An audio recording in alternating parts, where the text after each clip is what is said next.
सिकंदर बख्त हमारे साथ मौजूद हैं और सैयद याह्या हुसैनी हमारे साथ मौजूद हैं, दोनों ही यूएई में हैं। आप दोनों का बहुत शुक्रिया। अच्छा, कल हमारी काफी लंबी डिस्कशन हुई थी। Yahya, you were not a part of it, so let us start with you today. Should we talk about the मुतनाज़ा वाला? नहीं, I think we should talk about कि हमें ये मैच जीतना जरूरी है, कितने मार्जिन से जीतना जरूरी है, फिर अगला मैच भी जीतना जरूरी है, या कोई भी टीम अगर इन दोनों में से हमारे से मैच जीत जाती है, क्योंकि ऑलरेडी बांग्लादेश श्रीलंका को हरा चुकी है। हमारा सिनेरियो बन क्या रहा है to go into the final? सबसे पहले तो अब्दुल्ला, हुमा, आप दोनों को अस्सलाम वालेकुम। और आज जो है वो वक्त था, इन्होंने कहा कि चलते हैं रात को खाने पे। मैंने कहा कि सिक्कू भाई मेरे पास वक्त नहीं है, कहने के बस उसके बाद तो मेरे पास टाइम नहीं है। तो देखें, मुलाकात होगी सिक्कू भाई से। खैर, जहां तक आपने सिनेरियो की बात की, पाकिस्तान टीम की कारकर्दगी की बात की, देखिए आगे कुआं है और पीछे खाई है। अब under the captaincy Salman Ali Agha की क़यादत में खेलने वाली टीम पाकिस्तान को कश्तियां जलाकर अब इस टूर्नामेंट में जो है वो रहना है।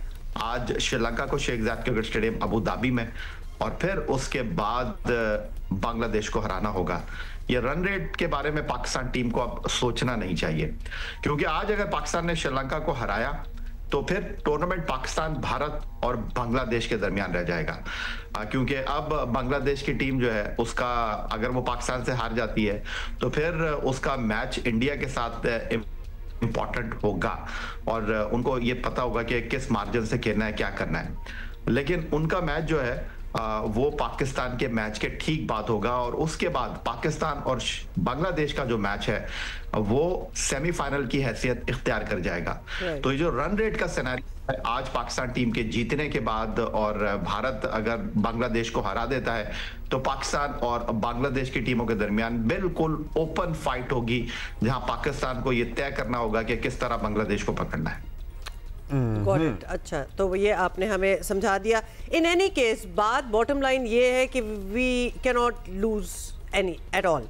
मतलब अगर तो हम वो देख रहे हैं ना, जो अब्दुल्ला की पहली लाइन थी कि हमने फाइनल में पहुंचना है और इंडिया के अगेंस्ट, खैर फाइनल में पहुंचना है, nothing to do with India, तो we have no other option now and we have to keep winning.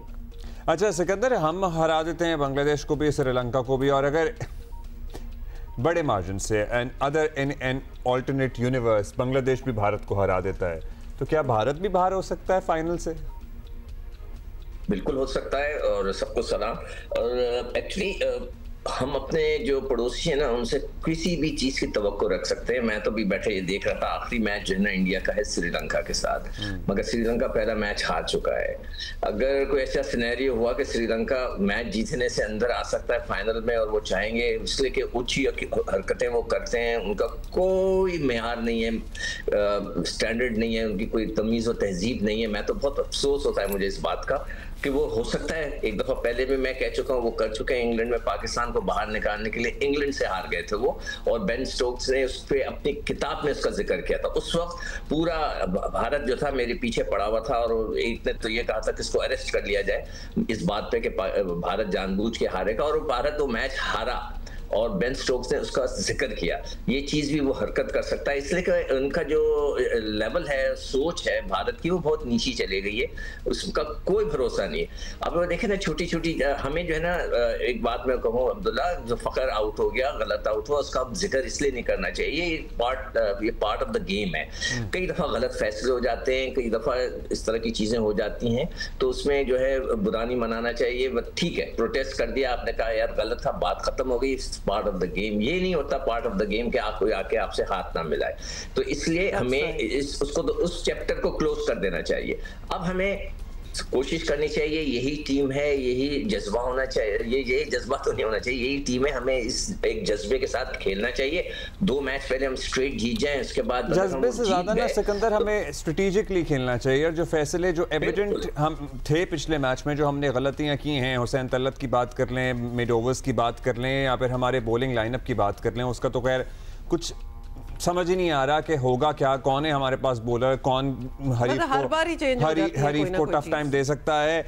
सो हमारा मतलब प्रीमियम बॉलर्स जिनको हम बड़ा नाज करते थे, हैं, फख्र करते थे या हैं, जाहिर है अब उनकी पोजीशन भी बड़ी ही डाउटफुल हो गई है। सो याह्या, आपसे हम अगले मैच की परफॉर्मेंस और स्ट्रैटेजी पे बात कर लेते हैं। जिस तरह हम इतने दिन से तज्जिया तबसरा कर रहे हैं, 2 दिन तो हो गए हैं, टीम ने भी इंट्रोस्पेक्ट किया होगा, उन्होंने भी सोचा होगा कि हमसे कहाँ गलतियाँ हुई। सो ये चाहे हुसैन तलत को लाके उस नंबर पे खिलाने वाली बात हो या दीगर फैसले हों, क्या हम समझें अगले मैच में हमें तब्दीलियाँ नजर आएंगी? देखिए अब्दुल्ला, आज Sheikh Zayed cricket stadium Abu Dhabi में पाकिस्तान श्रीलंका के साथ मैच खेल रहा है। ग्रुप बी में श्रीलंका ने अपने तीनों मैच जो हैं वो इसी मैदान पर खेले और तीनों मैच में वो कामयाब रहे। तीनों मैच में उन्होंने टारगेट चेस किया। 2 बार उन्होंने टॉस जीतकर बॉलिंग की, 1 बार अफगानिस्तान ने उनको टॉस जीतकर जो है उनके खिलाफ बैटिंग की। पाकिस्तान टीम ने इस टूर्नामेंट में अबू धाबी में कोई मैच नहीं खेला और जो हमारे कप्तान है सलमान अली आगा, वो as a captain Abu Dhabi में पहली मर्तबा आपको एक्शन में दिखाई देंगे। जहां तक आपने बात की पाकिस्तान की बॉलिंग की, पाकिस्तान की बॉलिंग की जो है वो गैर मौसर होने की, मैं टोटली तौर पर आपसे डिसएग्री करता हूं। मैं कल से लोगों से कर रहा हूं और बहुत सारे लोग जो हैं वो ये बात कर रहे हैं कि यार हमारी टीम में जो है वो दम नहीं है। मैंने उनको सिंपल सा एक जवाब दिया। कुछ लोग ये बात कर रहे हैं नवाज से बॉलिंग नहीं कराई, आपने जिस तरह कहा कि हुसैन तलत को टीम में क्यों शामिल कर लिया। देखें, वो टीम के साथ आए हैं, 17 रुकनी टीम का पार्ट है, बहुत सारे खिलाड़ियों को मौका दिया। जिस हसन नवाज को टीम से ड्रॉप किया उसने 52 गेंदों पर 6 मैचों में 45 रन स्कोर किए। आपने अभी शाहीन शाह अफरीदी की बात की कि वो प्रीमियर फास्ट बॉलर हैं और डिलीवर नहीं कर रहे। बहुत जल्दी लोग भूल जाते हैं कि जो लास्ट मैच आप खेले यूएई के साथ, उसमें प्लेयर ऑफ द मैच कौन था? शाहीन शाह अफरीदी थे। उसके बाद इस मैच में जहां आप ये डिस्कस कर रहे हैं कि शाहीन शाह अफरीदी ने 3.5 ओवर में 40 रन दिए, इस मैच में 4 ओवर में जसप्रीत बुमराह ने 45 रन दिए। देखिए, इसमें कोई शक नहीं है कि अच्छी बॉलिंग नहीं की शाहीन शाह अफरीदी ने, अबरार ने और हारिस रऊफ ने, इसीलिए हम इंडिया के खिलाफ जीत नहीं सके। ये जो इंडिया के दोनों ओपनिंग बैट्समैन अभिषेक शर्मा और शुभमन गिल स्ट्रगल कर रहे थे। 3 मैचों में 35 रन थे शुभमन गिल के, 3 मैचों में 99 रन थे अभिषेक शर्मा के। हमने उनको लेंथ बॉलिंग नहीं की, हमने उनको वहां बॉलिंग नहीं की जहां वो वीक हैं।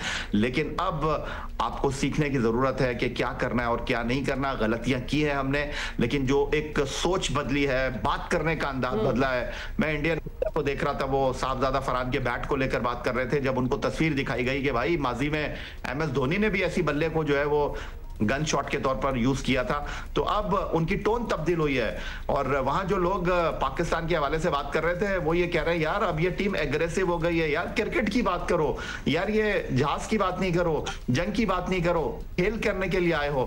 तो मेरी तो दुआ है, अल्लाह ताला बड़ा बादशाह है, 28 तारीख को हम इंडिया के साथ मैच खेले और पाकिस्तान ने इंडिया को हराया, तो फिर वो 2 कामयाबियां वो फिर गले में डाल लेंगे और फिर सिर्फ हर जगह अच्छी सोच है और हमें है ही, लेकिन हमने अपनी गलतियों से भी सीखना है। अच्छा, you have a point there yeah yeah, हम सिकंदर से जरूर राय लेंगे। एब्सोल्युटली, लेकिन याया जो आप बात कर रहे थे ना, वो बल्ले से गन शॉट वगैरह वो सब कुछ, मतलब हमें डिग्निफाइड होना चाहिए। हमें शायद उनको अच्छा लगा हो, बुरा लगा हो, that's another story. As a Pakistani मुझे ये बदला लेना ऑन द ग्राउंड, इस किस्म के एक्शन करना, it just doesn't look very dignified. So performance पे हमें 100% परफॉर्मेंस पे ही हर एक का सेलिब्रेशन का अलग अंदाज होता है। साहबजादा फरहान ने ज़ाहिर बेहतरीन परफॉर्मेंस दी, उसके बाद उन्होंने अपने तरीके से सेलिब्रेट किया। हाँ, हारिस रऊफ, अच्छा, मैंने उनको पहले इस तरह सेलिब्रेट करते हुए देखा नहीं। Haris Rauf so this was a very new thing के एक्शंस पे बहुत से लोगों को यहाँ भी एतराज है। वो थोड़ी सी ऑफ थी और उनको ये वो नहीं करना चाहिए था। Anyway, we are not talking about that. Sikandar, अभी याहिया भी हमें बता रहे हैं एंड वी नो कि Sri Lanka is quite used to the Abu Dhabi ground. अब ऑब्वियसली उनका कंफर्ट लेवल भी वहाँ है, हमारे लिए एक नया होगा। हमें ऑलरेडी चैलेंजेस हैं, we can not afford to lose anything. क्या चेंज, क्या डिफरेंस है उस ग्राउंड के हवाले से, उस पिच के हवाले से जरा बताएं। पहले मैं इस बात का जिक्र करूं जो भी याया कह रहे थे। देखें, भारत का ये असूल है कि वो अपनी चीजें भूल जाता है, जो उसने हरकतें की हुई होती हैं वो भूल जाता है। मुझे अफसोस और गुस्सा, सख्त गुस्सा है उस बात का, और मैंने इजहार भी किया था अपने ऑफिस के अंदर जाकर कि वो विक्रम गुप्ता एक शख्स है इंडिया से, हम उसको इतना ऐसा ट्रीट किया था जब पाकिस्तान आए थे जैसे कोई बहुत बड़ा महान बंदा है। और हमारी मुझे ये बहुत सख्त जो है एतराज है इस बात पर कि हमने स्टूडियो में बिठाकर उसको बहुत बहुत ही मोहतरम बना के पेश किया था। और उसमें हम we are good hosts as well, और हम जरा बाज़र्फ लोग हैं, ये भी तो आपको पता है। अच्छी बात है, देखें बहुत अच्छी बात है, मगर देखना चाहिए कि किसको कौन होस्ट है। और उसने आकर ये कहा था कि आप लोग बाबर के लिए ये कर रहे हैं, अरे आप बाबर के लिए ये बोल रहे हैं, हम आपकी आवाम तो बाबर को इतना क्रिटिसाइज करी है। वो भूल गया था। मैंने फिर ट्वीट किया था उसके ऊपर कि आपके यहाँ जब विराट कोहली ने स्कोर नहीं किया था तो लोगों ने कहा हम आपके बच्ची का रेप कर देंगे, अगर आपको याद हो कि ना हो। मैंने इंडिया में करते होते हैं, इंडिया में इस किस्म की चीजें होती हैं। आप इंडिया को मैं और हम इंडिया नहीं है ना, उनकी आपको पता है हर चीज का एक अलग एक्सट्रीम लेवल होता है। No, I know, बट जो शख्स सामने बैठ के अगर गलत बात करे उसको टोकना चाहिए। मैं इंडिया को बताना चाहता हूं, कल मैं जब इंडियंस के साथ बैठा बात कर रहा था तो उन्होंने कहा कि विराट कोहली इंडिया छोड़ के इंग्लैंड चला गया है। वो कहता है मैं इंडिया में नहीं रहूंगा। क्यों? इन्हीं हरकतों की वजह से। अब तो ये तो मैंने इंडिया को उनकी तस्वीर दिखा दी है। Right, let's talk about the pitch now. अब क्रिकेट के बारे में बात करता हूं। देखिए, इनको बताना जरूरी है, उनकी बातें ऐसी हैं कि बड़ा दिमाग हिल जाता है। पाकिस्तान के साथ जो डिसएडवांटेज जरूर ये होगा कि हम पहली दफा खेल रहे हैं, नंबर 1। नंबर 2, अभी याया कह रहे थे कि जी स्ट्रेटेजी की कोई गलती नहीं है। जब क्रिकेट मैचेस होते हैं ना याया, तो याद रखो जब आपकी 16 की टीम जाती है तो एक अच्छा कोच, अच्छा कप्तान सारे खिलाड़ियों को मैच देता है, हर एक को खिलाता है ताकि सब रिदम में रहें। बार बार में हम प्रोग्राम में बैठ के जियो पे ये कह रहे थे कि भाई कोई भी अनफिट हो गया तो आपको इन लड़कों को खिलाना पड़ेगा, इनको खिलाओ। आपने नहीं खिलाया। 4 लड़के नहीं खेले। हसन ने एक मैच खेला, कुछ दिल ने अभी आकर खेला, और फिर हुसैन नतलत, अभी भी वसीम है। ये बहुत गलत स्ट्रेटेजी है। ये कोई कोच, कोई दुनिया की टीम मैनेजमेंट ये नहीं करती जो उन्होंने किया। ये बात हमें माननी पड़ेगी कि बहुत बड़ी गलती है। खैर, इन सब चीजों को भूलकर जो पिच की आप बात कर रहे हो कि इस पिच के ऊपर भी वैसे ही होता है, वहां पर भी यही कहा जाता है कि जी दोनों बराबर हैं, हवा चलती है। वो ये कह रहा था लोकल लड़का, जिसके वजह से जो आखिरी के अंदर वो जो स्वेटिंग की और ड्यू की वजह से स्वेटिंग होती है वो थोड़ी कम होती है, मगर वो पिच तकरीबन वही है। उसी में वही स्पिनर्स का भी स्ट्रेंथ होगी। फास्ट बॉलर शुरू में गेंद हिलेगा। मैंने इस पूरा मैच बैठ के इनका देखा था, श्रीलंका और बांग्लादेश का गेंद हिल रहा था। आपको बड़ी इंसाइट मिलती है। वैसे आपको ये लोकल प्लेयर्स मिल जाते हैं, वो आपको बता भी देते हैं क्या कंडीशंस हैं, किस तरह से बॉल बिहेव करता है। ये हमारी टीम मैनेजमेंट को भी कोई मिलता होगा ऐसे ही चलते फिरते वहीं, क्योंकि फिर जब टॉस होता है और फिर जो फैसले होते हैं तो उस पर सवाल उठते हैं। नहीं, मैं लकी था, मेरे होटल के अंदर उनकी टीम ठहरी हुई थी और मैंने उसको जब देखा, उसने मुझे सलाम किया तो मैंने बिठा लिया। और यकीन करें मेरा मकसद सिर्फ यही था कि मैं प्रोग्राम करता हूं तो मुझे ये थोड़ी सी एफर्ट तो हम लोग वैसे भी as a team, as a unit भी कर सकते हैं कि हम जरा इंसाइट लें, बिहेवियर मालूम करते हैं, पता कर लें। कि वो हमारे लिए the fact that we have not played on it recently, उसमें हमें टेंशन नहीं होनी चाहिए। तो चैलेंज नहीं होगा। कोई चेंजेस हैं? मतलब हम क्या वसीम खिलाएंगे, हुसैन तलत ही होंगे? मतलब हम शाहीन की परफॉर्मेंस पे चलिए, पिछले या हसन नवाज वापस लाएंगे। शाहीन की परफॉर्मेंस पे एक क्रिटिसिज्म भी हो रहा था, would he be playing still? क्या है मामला? कुछ खबर है आप तक पहुंची? देखिए अब्दुल्ला, जिस तरह मैंने कहा कि आगे कुआं पीछे खाई है और अब आपके पास गलती की गुंजाइश मौजूद नहीं है। आप अपनी लाइफ लाइन्स तमाम यूज कर चुके हैं। जहां तक टीम रिसोर्सेज की बात है, I think this is the best team जो हमने इंडिया के खिलाफ उतारी है। अगले दोनों मैचों के लिए बिफोर द फाइनल आपको इसी 11 के साथ जाना चाहिए। हुसैन तलत को आप टीम में लेकर आए हैं, वो बॉलिंग भी कर लेते हैं। और अब इस टूर्नामेंट में बिल्कुल ठीक है कि पाकिस्तान को इब्तदाई ओवर्स में विकेटें हासिल करनी पड़ेंगी। जिस तरह मैंने आपको इस टूर्नामेंट में श्रीलंका ने जो 4 मैचों में शिकस्त उनको मिली है दुबई में अगेंस्ट बांग्लादेश, वहां पर वो पहले बैटिंग कर रहे थे, उन्होंने 3 मैच जीते बाद में बैटिंग करके। पाकिस्तान ने इस टूर्नामेंट में अब तक जो 4 मैच खेले हैं, किसी मैच में पाकिस्तान टीम ने टारगेट चेस नहीं किया, लेकिन टीम में अहलियत मौजूद है, सलाहियत मौजूद है। जो टीम का सबसे पॉजिटिव पॉइंट है वो लास्ट मैच में पाकिस्तान टीम के बैटिंग ऑर्डर का जो है वो क्लिक करना है। पाकिस्तान टीम या हम बहुत बार ऐसी सिचुएशन में आए हैं जहां आगे कुआं और पीछे खाई हो।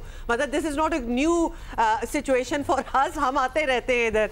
How do we perform when we are in it? क्योंकि मुझे लगता है कि कोई भी टूर्नामेंट हो in the past couple of years, हमने देखा है कि हम इस नहज पे पहुंच जाते हैं वहां जहां हमारे पास में जब हमने शुरू किया तो हम मोमेंटम भी पकड़ते हैं। It look like a different team all together. पहले 5 ओवर 6 ओवर 10 ओवर तो हमें यकीन था कि ये मैच हमारे हाथ में है। बात दरअसल ये है कि हम टीम कॉम्बिनेशन की बात कर रहे हैं, लेकिन ये नहीं पता हमको कि इस टीम ने कितने मैच खेले हैं under the coaching Mike Hesson. 17 match इस टीम ने खेले हैं, 12 जीते हैं, 5 हारे हैं। अब आपके सवाल करेंगे किसके खिलाफ जीते हैं? ओ भाई, हम मसला ये है कि इस टूर्नामेंट से पहले इस टीम ने 3 T20 सीरीज खेली हैं, 2 जीती हैं, 1 हारी है। एक टूर्नामेंट खेले हैं और वो टूर्नामेंट जीते हैं, उस टीम के खिलाफ जीते हैं जिसके बारे में कहा जा रहा था कि वो एशिया की बेस्ट टीम है आफ्टर इंडिया। उस टीम को हमने फाइनल में हराया, 142 चेज नहीं करने दिया। इस टूर्नामेंट में वो किधर है एशिया की नंबर 2 टीम जो सुपर 4 में नहीं आई है? देखिए, गलतियां कर रहे हैं, इसमें कोई गुंजाइश नहीं है, लेकिन ये पाकिस्तान की बेस्ट टीम है और इस टीम को ICC T20 वर्ल्ड कप तक जाने देना चाहिए। देखिए, पाकिस्तान की बेस्ट टीम में जो रिसोर्सेज अवेलेबल थे उसको हमने जरूर चुना, लेकिन उनको इस्तेमाल कैसे करना है इस पे 2 दिन से काफी बात हो रही है, बहस हो रही है। That's where the strategy comes in कि हमें किसको पहले भेजना चाहिए था बल्लेबाजी करने के लिए, जब बीच में इतने ओवर हमारे जाया हो गए थे, क्या शाहीन को ऊपर भेज देते? ये सारी बातें तो हो रही हैं, आपसे भी हुई होंगी जियो पे डिफरेंट प्रोग्राम्स में, जाहिर है आप आ रहे हैं। Besides, we are only having a discussion here, हम टीम बना नहीं रहे, लेकिन टीम की बेहतरी के लिए जो हो वो होना चाहिए। जी या मैं करूंगा उमा, गलती की है पाकिस्तान ने, पहले 10 ओवर में 91, अगले 7 ओवर में 37। लेकिन क्रिकेट में इस तरह हो जाता है, कभी गियर चेंज हो जाता है। मैंने ये सवाल किया था सूर्या कुमार यादव से कि मैच का टर्निंग पॉइंट क्या था, क्या फखर जमान का मुतनाजा आउट? तो उन्होंने कहा कि नहीं, मेरे ख्याल में वाटर ब्रेक मैच का टर्निंग पॉइंट था, जब हम लोग बिल्कुल गिरे हुए थे और वाटर ब्रेक के बाद शिवम दुबे ने बड़ी उम्दा बॉलिंग की और उसके बाद उन्होंने कहा कि उन्होंने बहुत रोक कर रखा। यही बात पाकिस्तान टीम को भी सोचना चाहिए कि हर मैच में आपने जो है वो साहिम अयूब के साथ नहीं जाना। हम शाहीन आफरीदी को तो डिस्कस कर रहे हैं, लेकिन ये डिस्कस नहीं कर रहे कि शाहीन आफरीदी आपका प्रीमियर फास्ट बॉलर है, सेकंड एंड से आप एक ऐसे बॉलर को लगाते हैं जो कि पार्ट टाइमर है। आप सेकंड एंड से भी फास्ट बॉलर का लगाए, आप देखिए कितना बॉल हिल रहा था फ़हीम अशरफ का, आप लगाए फ़हीम अशरफ को। कप्तान ने फैसला करना है ना जी, ये तो कप्तान ने फैसला करना है, बॉलर खुद थोड़ी बॉल उठा के चला जाएगा। जी सिकंदर, देखो, जो याया ने बात की है ना, जहां तक जो क्रिकेट टीम को सपोर्ट करने की, वो बिल्कुल सही है। हमारी ये टीम है, हमें इसको सपोर्ट करना है 100% उसके बैक पे। मगर स्ट्रेटेजी हम जो गलत बना रहे हैं, हम उसकी बात कर रहे हैं। It's a current affair show, ठीक है? हम करंट अफेयर पे बात करते हैं। द करंट अफेयर इज कि उनकी स्ट्रेटेजी हमारी टीम की नहीं थी, उसको सही कर लें। It's very simple. और बस यही कहा जा सकता है, और दूसरे फास्ट बॉलर का भी इस्तेमाल करें। अभी आप टीम की बात कर रहे थे, टीम यही खेलनी चाहिए। हसन नवाज को वापस आ जाना चाहिए टीम के अंदर। नया गेंद जरूर 1-1.5 ओवर करा के फ़हीम अशरफ से देख लें, उसका गेंद हिलता है पिच के ऊपर, यहाँ हिल रहा है गेंद। शाहीन वहीं का वहीं रहेगा। ऑब्वियसली जिस दिन वो अच्छी बॉल नहीं करेगा, हम कहेंगे यार वेरी बैड बॉलिंग, आपकी स्विंग नहीं हो रहा। जब अच्छा करेगा, मैन ऑफ द मैच कहेगा, मैं तो हम तारीफ भी करेंगे। और तारीफ, मेरा ख्याल है कि हम क्रिटिसिज्म से ज्यादा तारीफ में खुले दिल से काम लेते हैं। गॉट इट सिकंदर, बिल्कुल सही आप कह रहे हैं। And at the end of the day, एक और चीज, आखिरी चीज, आगा को चाहिए कि जब कम ओवर रह जाए वो प्लीज बैटिंग करने ना जाए। ये भी स्ट्रेटेजी का पार्ट होता है। आपसे हिटें नहीं लगती, दूसरे वाले तो खुल के मारते हैं। आप बहुत अच्छे खिलाड़ी हैं, रोटेशन की आप बात कर रहे हैं, ठीक है जी। और ये तनकीद बराए इस्लाह है, और हम सब की यही ख्वाहिश है, यही दुआ है, यही उम्मीद है